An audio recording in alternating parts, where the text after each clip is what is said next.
Hallo almal en welkom. Is daai breine van julle aangeskakel en reg vir 'n bietjie aksie? Vandag gaan ons julle kennis toets oor minerale en mynbou met 'n super prettige uitdaging. So kom ons spring sommer dadelik weg. Reg, so hier sou dit werk. Dis baie maklik. 'n Vraag gaan op die skerm verskyn, dan kry jy so 5 sekondes om vinnig te dink wat die antwoord is. En dan, pop, dan wys ons die antwoord en gesels gou daaroor.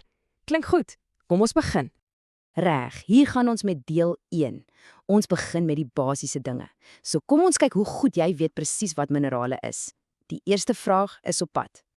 Hier is vraag 1. Wat is die definisie van minerale? Dink 'n bietjie. Jou 5 sekondes begin nou. En die tyd is om. So, 'n mineraal is 'n vaste stof wat natuurlik voorkom. Die belangrikste dinge wat jy moet onthou is, dis nie deur mense gemaak nie. En dit kom glad nie van plante of diere af nie. As jy dit geweet het, fantasties. OK, vraag nommer 2. Wat presies is die verskil tussen nie hernubare en hernubare hulpbronne? Dink 'n bietjie daaroor. Ja, jy het dit.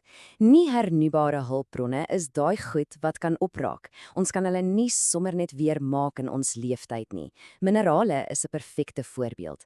Maar hernubare hulpbronne, soos die son se lig en die wind, wel, die kan ons oor en oor en oor gebruik. Slim kop. Reg, hier's 'n vinnige een. Vraag 3. Wat is erts? Kom ons kyk. Jep, dis presies reg. Dink so daaraan. Erts is die spesiale rots wat propvol van 'n mineraal is. Dis die rots wat ons wil myn om die skat binne-in te kry. So, ja, dis amper soos die aarde se skatkis. OK, hierdie een is 'n bietjie van 'n stripvraag. So luister mooi. Vraag 4. Hoekom word steenkool, wat ons mos ook uit die grond haal, hoekom word dit nie as 'n mineraal beskou nie? En daar het jy dit. Onthou jy wat ons by vraag 1 gesê het? Minerale kan nie van lewende dinge afkom nie. En steenkool, wel, dis gemaak van miljoene jare oue dooie plante. So, dis hoekom dit nie 'n mineraal is nie. Skerp gedink. Reg, ons weet mos Suid-Afrika is baie ryk aan minerale. Vraag 5. Kan jy 3 belangrike minerale noem wat ons hier het? Probeer aan 3 dink. Sjoe, kyk daar. Het jy goud gesê? Of dalk diamante, platinum, as jy enige van daardie het, is jy 100% reg. Ystererts en chromium is ook fantastiese antwoorde. Ons land het regtig so baie. En hier is die laaste vraag vir deel 1, vraag 6. Noem 2 gebruike vir goud en 1 gebruik vir diamante. 2 vir goud, 1 vir diamante. Kom ons kyk. Uitstekend. Vir goud, natuurlik juweliersware soos ringe en goede, maar ook in elektronika, soos jou selfoon. Vir diamante, ja, ook juweliersware, maar omdat diamante die hardste ding op aarde is, gebruik ons dit ook om ander goed te sny. Cool, nee? Wow, jy het deel 1 heeltemal oorwin. Wel gedaan. Maar, is jy reg vir vlak 2? Kom ons duik nou dieper in en kyk na hoe mynbou werk. Reg. Vraag 7. Kom ons begin weer met die basiese definisie. Wat is mynbou? Dink gou. Ja, jy het hom. Dis presies dit. Mynbou is doodgewoon die proses om daai waardevolle minerale uit die aarde te verwyder. Maklik soos dit. Goed so. Ons skryf verskillende soorte mynbou. So vraag 8. Wat is oppervlakmynbou? En kan jy dink aan daai superbekende voorbeeld wat ons hier in Suid-Afrika het? Jep, oppervlakke mynbou is presies wat dit sê. Hulle sny die oppervlak oop en haal die minerale uit 'n massiewe groot put.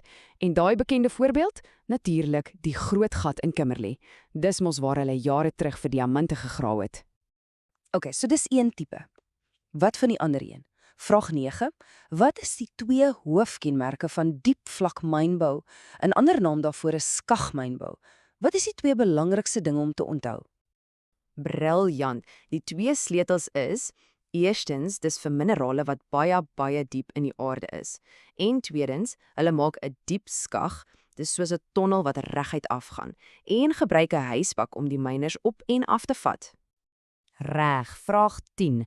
Na al daai gemyn, is daar hope oorblywende rots. Jy het dit dalk al gesien as jy verby 'n myn ry. Wat noem ons daai groot heuwel van oorskietrots? 'n mynhoop. Dis presies wat dit is. Maklik om te onthou want dis letterlik 'n hoop rots van die myn af.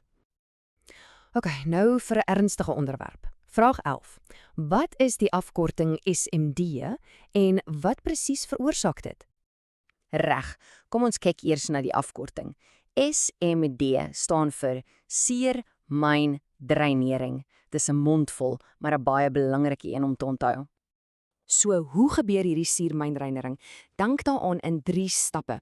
Eers reënwater vul die ou leë myne. Dan daai water meng met die chemikalieë wat in die rotse oorgebly het en dit word so suur. En laastens, die gevaarlike deel, hierdie besoedelde suurwater lek in ons skoon grondwater in. So, ons weet, hierdie suurwater is regtig sleg vir die natuur. Vraag 12. Noem 2 gevolge wat SMD op die omgewing het.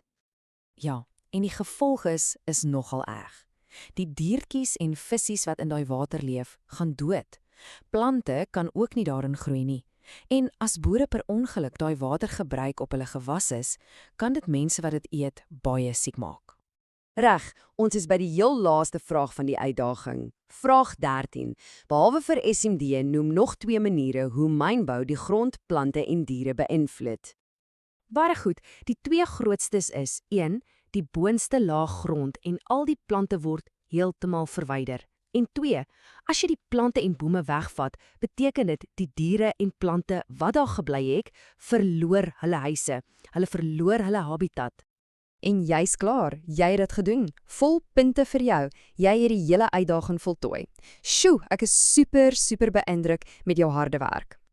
OK, voor jy gaan, kom ons onthou net vinnig die 3 belangrikste idees vir jou eksamen. Nommer 1. Minerale is natuurlike, nie lewende vaste stowwe. Nommer 2. Mynbou is wanneer ons daai minerale uit die aarde haal. En nommer 3. Mynbou kan 'n groot impak op die omgewing hê. Onthou daai 3. Baie sterkte met jou eksamen, jy het hierdie. Jy gaan fantasties doen. En net vir die lekker, hier's 'n laaste vraag vir jou om oor te dink. As jy enige mineraal in die hele wêreld kon ontdek, watse een sou dit wees en hoekom? Lekker dink. Tot volgende keer.